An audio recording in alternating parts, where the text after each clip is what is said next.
ओम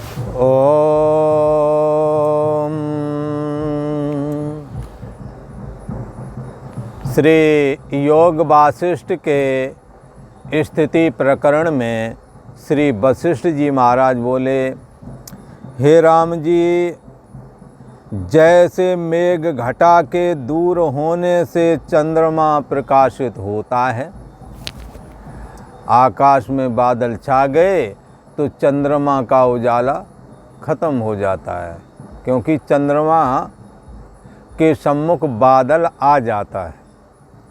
तो उसी को यहाँ कहते हैं मेघ घटा के दूर होने से, बादलों के दूर होने से जैसे छिपा हुआ चंद्रमा दिखने लगता है, इसी प्रकार से राम जी ये जो अहंकार है का जो सबके हृदय में कहो क्या कहें, हम अस्तित्व जो जीव भाव है, इसी का नाम अहम, इसी को अहम भी कहते हैं। तो कहते हैं जैसे बादल आकाश से जब चंद्रमा के सामने से हट जाते हैं तो चंद्रमा दिखने लगता है। तो बोले यहाँ कौन सा बादल है जिसकी चर्चा कर रहे हो? तो यहाँ आत्मा रूपी चंद्रमा के सम्मुख अहंकार रूपी मेघ की घटा विद्यमान है। इसलिए ये अहंकार रूप जो ये मेघ छटा है, जो आत्मा के सम्मुख आ गया है, जिसकी वजह से मैं आत्मा हूँ, मैं ब्रह्म हूँ, ये दिखाई नहीं पड़ता, ये ज्ञान नहीं होता। उसके लिए यहाँ कहते हैं कि अहंकार जब सामने से हटता है, अहंकार का मतलब परिच्छिन्न व्यक्तित्वपना जब बाधित होता है, अर्थात जीव भाव जब बाधित होता है, तब क्या होता है? अहंकार कहो, चित्त कहो, जीव भाव कहो, परिच्छिन्न व्यक्तित्वपना कहो, ये सब जीव भाव के ही पर्याय समझ के चलना। तो यहाँ कहते हैं कि अहंकार के अभाव से आत्मा प्रकाशित होने लगता है।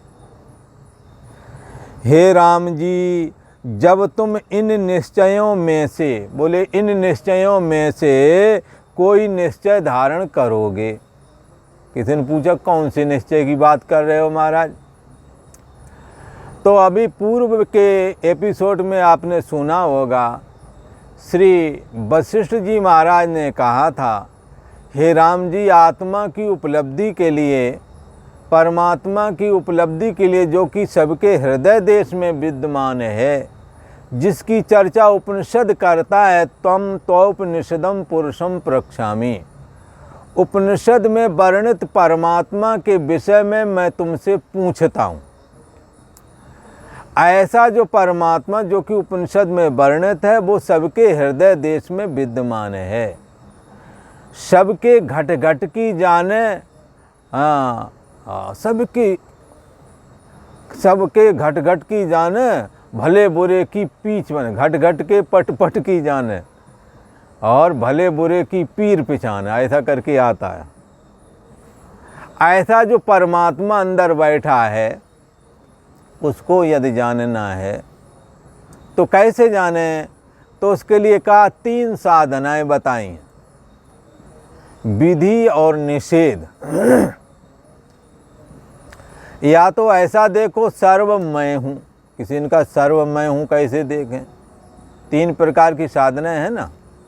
तो सर्व मैं हूँ, एक ये निश्चय धारण करो। या तो दूसरा निश्चय क्या है कि मैं देह और जगत मैं नहीं हूँ, इंद्रियां और मन भी नहीं हूँ। मन को जो जानने वाला बुद्धि है, वो बुद्धि भी सोने जागने वाली है, लिहाजा मैं बुद्धि भी नहीं। बुद्धि का होना चेतना का होना है, बुद्धि का ना होना सो जाना, अर्थात मैंने कुछ भी ना जाना, सुख से सोया। तो बुद्धि भी सदा रहने वाली नहीं, परंतु इस बुद्धि की गैर हाजिरी को जिसने जाना है, वो सबसे अंतर है और सबसे सूक्ष्म भी है। तो क्या मतलब है? निषेध, ये निषेध अवधि है।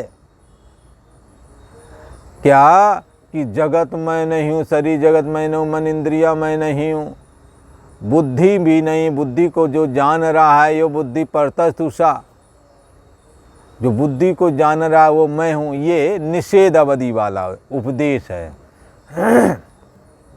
बहिर्मुख जितना पद पदार्थ देखते हैं वो नहीं हूँ मैं, पर बहिर्मुख पदार्थों को जानने वाला जो है उसको जानने के लिए आप पीछे हटते जाएं। जैसे देह और जगत इंद्रियों से जाना गया, इंद्रियां मन से जानी जा रही, आप और पीछे हट गए, मन पर आ गए। मन बुद्धि के द्वारा जाना गया, आप मन से भी पीछे हट गए। और फिर यो बुद्धि परतस्थुषा, बुद्धि का होना मैं हूँ ये लगता है, बुद्धि का ना होना मैं कुछ भी ना जाना, सुख से सोया सो गया, जड़ता को प्राप्त हो गया। तो ये चेतना का होना और ना होना, ये बुद्धि का होना ना होना ही सूचित करता है। इसलिए बुद्धि के होने ना होने को, बुद्धि की बौद्धिक स्तर की चेतना का होना ना होना भी जिसके द्वारा जाना गया, तो हम बुद्धि से भी परे पहुंच गए। और सीढ़ी दर सीढ़ी ये एक दूसरे से सूक्ष्म होते, जैसे बाह्य जगत से इंद्रियां सूक्ष्म हैं, इंद्रियां बाह्य जगत को जानती हैं, इंद्रियों से भी सूक्ष्म मन है, और मन इंद्रियों को जानता है, इंद्रियां मन को नहीं जानती। इसी प्रकार से मन से भी सूक्ष्म बुद्धि है, बुद्धि मन को जानती है, पर मन बुद्धि को नहीं जान सकता है, क्योंकि बुद्धि में सीधा सीधा प्रतिबिंब पड़ता है और मन में बुद्धि के माध्यम से पड़ता है, थोड़ा अंतर पड़ता है। तो इस तरह से बुद्धि और सूक्ष्म है, फिर बुद्धि से भी अत्यंत सूक्ष्म, हाँ, सूक्ष्मया सूक्ष्म दर्श विहीर, अणु अणियान महतो महीयान, अणु से भी अणु, बुद्धि से भी अत्यंत सूक्ष्म जो साक्षी आत्मा है, इसी को उपनिषद कहता तम त्वपनिषदम पुरुषम प्रक्षामि। उपनिषद में वर्णित उस परमात्मा, पुरुष का मतलब यहाँ परमात्मा है, पर उपनिषद में वर्णित परमात्मा के विषय में मैं तुमसे पूछता हूँ कि जिसके ना जानने से तुम देह और जगत को सत्य जान रहे हो। परछन्न व्यक्तित्वपना रूप जो पिंडाकारी ये शरीर है, इसी में तुम मैं बुद्धि रखे हुए हो, तो उसको जाने बगैर कोई इस भाव से छूट नहीं सकता। नान्या पंथा विदते अनाय, इसके अलावा और कोई रास्ता नहीं है कि जिस परमात्मा को भूल के भयो बंदा, स्वयं सच्चिदानंद परम ब्रह्म परमात्मा को भूल करके जो आप बंदा बन गए हैं ना, इसको बंदा का मतलब जीव, अगर जीव भाव निवृत्त है ना, निवृत्त करना है ना, तो आपने क्या है, उपनिषद में वर्णित चैतन्य सत्ता आत्म तत्व को समझना होवेगा और श्वासे अभिन्न होकर के अपनी मैं के रूप में स्वीकारना होवेगा। तब देहाभिमान ऐसे ही अलग हो जाता है जैसे कोई फल डाली में पक जावे तो नीचे गिर जाता है, कोई दर्द नहीं होता है पेड़ को, और कच्चे या जैसे आम हैं तो उनको खींच के तोड़ना पड़ता है, पक जाने पर आम स्वयं टपक जाता है। लोग पहले देसी आम हुआ करते थे तो टपका बोलते थे उन्हें, आम नहीं बोलते देहातों में से टपका। जो टपका ऊपर से गिर गया वही खाते थे। कच्चा आम अचार वगैरह के लिए तोड़ते थे, बाकी कच्चे आम को नहीं तोड़ते थे। जो टपक गया उसी को टपका बोलते थे, टपका खाते थे।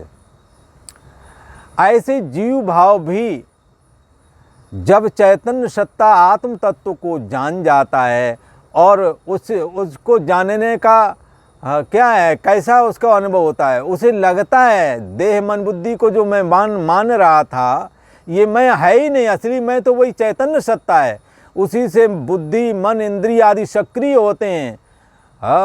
जब ये रहस्य जानता है तो बुद्धि मन इंद्रिय शरीर आदि से मैं बुद्धि हट जाती है, आत्मा में मैं बुद्धि चली जाती है। इसी को गीता ने कहा आत्म संस्तम मना कृत्वा, अपनी आत्मा को मन में अपने जीव भाव रूप जो परिच्छिन्न व्यक्तित्वपना है इसको आत्मा में स्थित करके जीव भाव को बाधित कर दो। और उसकी खासियत ये, जो आत्मा को जानता है उसका जीव भाव बाधित हो ही जाता है, क्योंकि जो मैं लग रही थी तुम्हें अपनी, वो मैं तुम्हारी असली मैं तो आत्मा ही थी। आत्मा बुद्धि मन आदि में प्रतिबिंबित होता गया अथवा उससे तादात्म्य होता गया और तद तद शरीर मन इंद्रिय आदि से होता हुआ जब गया तो आपको वही मैं लगने लगी। पर जब आपने देखा कि शरीर का अस्तित्व स्वतंत्र करके नहीं है, मन बुद्धि का स्वतंत्र करके अब वजूद नहीं है, और इंद्रियों का भी वजूद नहीं, बुद्धि का भी वजूद नहीं, जिसका वजूद है वो दिखता नहीं पर रहता वही है, और वो कोई दूसरा नहीं, वो तुम ही हो। तुम्हारी असली वाली मैं दिखती नहीं, जैसे तुम्हारी असली वाली आँखें, असली वाला चेहरा कभी दिखता ही नहीं। दर्पण में जो नकली चेहरा बनता है, नकली आँखें बनती हैं, उन्हीं को देख करके अपने असली वाले चेहरे को सुधार लेते हो और जान लेते हो। ऐसे ही नकली मैं सोने जागने वाली चेतना मन बुद्धि आदि के माध्यम से जो मैं हूँ करके फुरती है, इस मैं हूँ का होना और न होना जिसने जाना है वो तुम्हारी असली वाली मैं। उस असली वाली मैं को जान करके ये साधक धन धन हो जाता है, कृत हो जाता है। उसको जानने से भिद्यते हृदय ग्रंथि, उसके जान लेने से हृदय की गांठ कट जाती है। छिद्यन्ते सर्व संशया, उसके सारे संशय कट जाते हैं। छियन्ते चास्य कर्माणि, कर्म की गांठ, कर्म का बंधन खत्म हो जाता है। तस्मिन् दृष्टि परावर, उस परम ब्रह्म परमात्मा को जो कि तुम्हारे अंदर समाया हुआ, हमारे अंदर समाया हुआ, सबके अंदर समाया हुआ है, सबकी गठरी लाल है, कोई नहीं कंगाल। गांठ खोल देखत नहीं, याविद भय बेहाल। ये हृदय की गांठ खोलते नहीं, इसलिए बेहाल हो गए हैं। और ये गांठ क्यों नहीं खुलती है? जीव हृदय तम मोह विशेषी, जीव के हृदय में अंधकार रूपी अज्ञान बैठा है, और वो अज्ञान निकलता है सतशास्त्र के श्रवण करने से और साधु पुरुषों की संगत करने से। और जिन्होंने अपने जीवन में ये 2 पॉइंट क्लियर नहीं किए, साधु सेवा नहीं की, साधु संग नहीं किया और सतशास्त्र का श्रवण नहीं किया, उनको आत्मबोध परमात्मा की भक्ति कैसे प्राप्त हो? नहीं प्राप्त हो सकती है। इसलिए एक जगह तो संतों ने कहा है, जही मंडल साधु नहीं, नदी नहीं गुंजार, तज हंसा वो देशड़ा, जम की मोटी मार। वो देश ही छोड़ देना चाहिए, वहाँ रहे ना जहाँ साधु ना हो, जहाँ पानी की व्यवस्था ना हो, नदी का गुंजार ना हो, जहाँ पानी पर्याप्त मात्रा में नहीं है, वहाँ रह के क्या करोगे? जहाँ साधु नहीं है, हम गलत रास्ते में जा रहे हैं, हमें कौन बताएगा?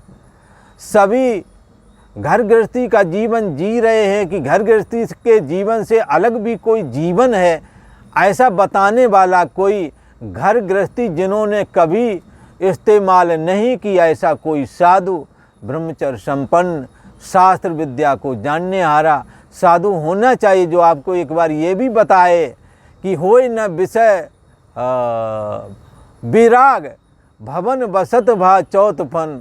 विषयों से बैराग होता नहीं, हटना पड़ता है। इसलिए बुझे न काम अग्नि तुलसी कै, विषय वासना बहु घीस है। काम की अग्नि, बहुत सुख हमें मिल जाए, धनपुत्र स्त्री आदि मिल जाए तो हम सुखी हो जाएंगे, वो और बढ़ता गया। इसलिए मरीजे, ये प्रेमी लोग, ये मरीज हैं, वो आपको बोले काय के मरीज हैं? ये बोले इश्क के मरीज हैं। बोले बोला इश्क, इसका मतलब प्रेम रोग। मरीज इश्क पर भगवान ने रहम करी। क्या पत्नी स्त्री को पुरुष मिला दिया, पुरुष को स्त्री मिला दी, पर मर्ज बढ़ता ही गया ज्यों ज्यों दबा की, ये मर्ज बढ़ता ही चला गया। इसलिए हम जहाँ हैं जैसे रुक जाएं, शास्त्र का श्रवण करें, संतों की संगत करें, आपको वो पॉइंट भी क्लियर होगा कि जिसके लिए ये मनुष्य शरीर प्राप्त हुआ है। इस अंतर्यामी आत्मा को जानने के लिए मनुष्य शरीर प्राप्त हुआ है। इसलिए ई चेद वेदियत सत्यमस्ति, यदि तुमने इसको जाना तो ठीक है, नहीं जाना तो मान हानि कर ली। तो इस प्रकार से सबसे अंतर और सूक्ष्म जो अंतर्यामी आत्मा है, उसको मैं बुद्धि करके स्वीकार करो, देहाभिमान खत्म होगा, देह और जगत के प्रति सत्यता बुद्धि जाती रहेगी, और आप अंतर्यामी आत्मा में जब विश्रांति प्राप्त करेंगे तब जानेंगे कि सबके रूप में मेरी ही चेतना प्रवाहित हो रही है। इसलिए सबका हाँ, सब में कर्तृत्व पने की सामर्थ्य देने वाली हमारी चेतना ही है, इसलिए मैं महा करता हूँ। हाँ, सत्ता देने की वजह से मैं महा करता हूँ। वैसे कर्तापना आत्मा में है नहीं, पर आत्मा की सत्ता से मन बुद्धि चेष्टा करते हैं। आत्मा तो कुछ करता नहीं, शरीर मन इंद्रियां आदि कर्म करते हैं, पर आत्मा की सत्ता के बगैर ये कुछ कर नहीं सकते। इसलिए कई जगह आत्मा को महाकर्ता कहा, परंतु जब ये बात पूछी जाती कि भाई क्या आत्मा में क्रियाशीलता है, तो कहते नहीं। कैसा है ये आत्मा? बोले अकर्ता है। तो एक तो ये पॉइंट, एक ये साधना होगी सबसे अंतर्मय हूँ। तो आप बैठें ध्यान में, साक्षी साधना करें, आप देह और जगत से अपने को अलग देखें, फिर शरीर स्तंभित होवेगा, उससे भी आप अपने को अलग देखेंगे, मन इंद्रिय आदि भी जानने में आवेंगे। तुम्हारा होना ना होना भी एक दिन आप अभ्यास बढ़ाएं, जानने में आएगा। जो नहीं, जिसका कभी अभाव नहीं होता है, उस जानने वाले को जब जानोगे, उसका नाम है आत्मा, उसका नाम ब्रह्म। जब जानोगे तो जीवन धन धन हो जाएगा, कृत कृत हो जाएगा। इसी प्रकार से सर्वमय हूँ, एक तो ये है कि सबसे अंतर में हूँ, सबसे सूक्ष्म में हूँ। तो ये निषेध वाला उपदेश है, निषेध वाली साधना है, सबका निषेध करके अंतर में पहुँचे। एक विधेय वाला सब कुछ, ये सर्वमय ही हूँ। स्वप्न के दृष्टांत को आप अपने सम्मुख रखें, और स्वप्न में जब आप स्वप्न देख रहे थे तो साक्षी आत्मा के सम्मुख केवल मन ही था। मन में ये आकाश वायु तेज जल पृथ्वी भी थे, धनपुत्र स्त्री आदि भी थे, स्त्री पुरुष आदि राग द्वेष सब कुछ स्वप्न में हो रहा था। पर चैतन्य सत्ता आत्मा जो साक्षी के रूप में विद्यमान था, सब रूपों में वही दिख रहा था, क्योंकि उसके अलावा कोई दूसरा था नहीं। मन की वासनाएं साक्षी की सत्ता पा करके सजीव होकर के दिख रही थीं। जैसे बिजली की सत्ता पा करके कोई वीडियो चल पड़ता है और सारा कुछ दिखने लगता है, ऐसे ही ये मन रूपी चिप में जब चैतन्य सत्ता आत्मा की, साक्षी आत्मा की सत्ता पड़ती है, तो स्वप्न के जगत के रूप में एक दूसरा ही जगत सोते वक्त हर किसी को दिखता है। इसको कहते हैं स्वप्न अवस्था। स्वप्न अवस्था का आकाश तुम बने हुए हो, स्त्री तुम बने हुए हो, क्योंकि वहाँ दूसरा है कहाँ, तुम्हारा मन ही है। मन में स्त्री की भावना स्त्री दिखा रही, पुरुष की भावना पुरुष दिखा रही, मान सम्मान की भावना तुम्हें दिखा रहा कि मेरा हर जगह सत्कार हो रहा है, धन की वासना तुम्हें लगता है मैं धनी हो गया हूँ, और अंदर में संस्कार की वजह से आप धनी भी हैं, पर आप कभी अपने को दरिद्र देखते हैं, गरीब देखते हैं। ये भी मन की एक वासना ही थी, मन का एक संस्कार ही था।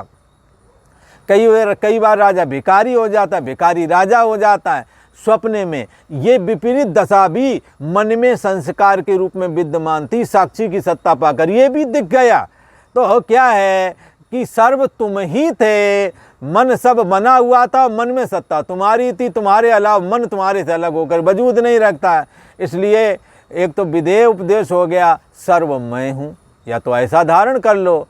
श्री वशिष्ठ जी महाराज कहते हैं, हे राम जी, 3 निश्चयों में से कोई एक निश्चय धारण कर लो। तो एक तो ये सर्व मैं हूँ, और दूसरा निश्चय सबसे अंतर मैं हूँ, और तीसरा निश्चय है, अगर ये 2 नहीं कर सकते तो तीसरा निश्चय राम जी ये कर लो, मन से समस्त कामनाओं की निवृत्ति करके संकल्प रहित हो जाओ।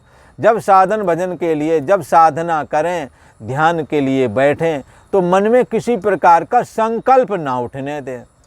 यदि संकल्प रहे तो हो सकेंगे तो मन निर्मल हो जाएगा, और निर्मल मन में चैतन्य सत्ता आत्मा सोहम अस्मि करके प्रत्यक्ष साक्षात्कार हो जाता है। निर्विकल्प मन में आत्मा प्रतिफलित होता है, निर्विकल्प मन आत्मा में स्थिति प्राप्त कर लेता है। कामनाओं से रहित, संस्कारों से रहित मन ही ब्रह्म रूप हो जाता है, ब्रह्म में लीन हो जाता है। इसलिए ये तीनों पॉइंट श्री वशिष्ठ जी ने श्री राम प्रभु को बताए, और ये कहा इन तीनों में से एक का भी धारण, एक भी पॉइंट यदि धारण कर लोगे, तुम्हें परम ब्रह्म परमात्मा चैतन्य सत्ता इस आत्म तत्व की उपलब्धि हो जाएगी, और कैवल्य निर्वाण को ये साधक प्राप्त हो सकेगा। आज इतना ही। ओम।